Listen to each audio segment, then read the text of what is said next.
好啦，我哋講下呢個工傷嘅賠償手續啦。咁咧意外發生咗之後咧，我哋應該要即刻話俾僱主聽嘅。咁通常報工傷咧應該係僱主報嘅。咁但係咧有啲僱主咧就話：我唔覺得你單係工傷，我唔報啦。咁就唯有我哋僱員去報啦。咁但係有啲情況係有爭議性，公司覺得唔係工傷係你自己整親嘅，我就唔會幫你報啦。咁就僱員自己去報啦。咁所以其實係兩邊都可以報嘅，係啦。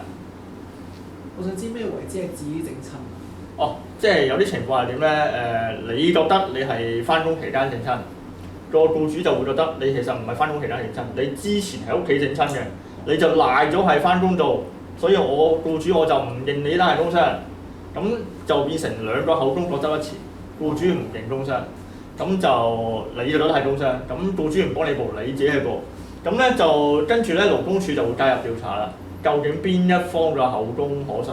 勞工處之後就會俾個答覆僱主，咁僱主就即係佢嘅答覆係會點咧？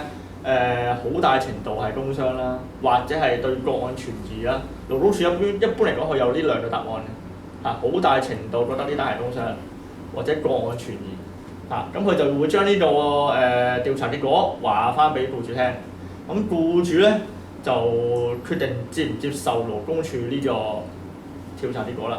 咁如果僱主接受勞工處呢個調查結果，接納咗呢個僱員係真係工傷嘅話咧，咁就要出翻5份4糧俾個僱員嘅咯。但係若然僱主收到勞工處嗰個調查結果，仍然唔接納、唔承認呢單係工傷嘅話咧，佢仍然係可以唔出糧嘅。因為呢個係法例係冇賦予到勞工處有一個執法權力，逼使僱主一定要出糧。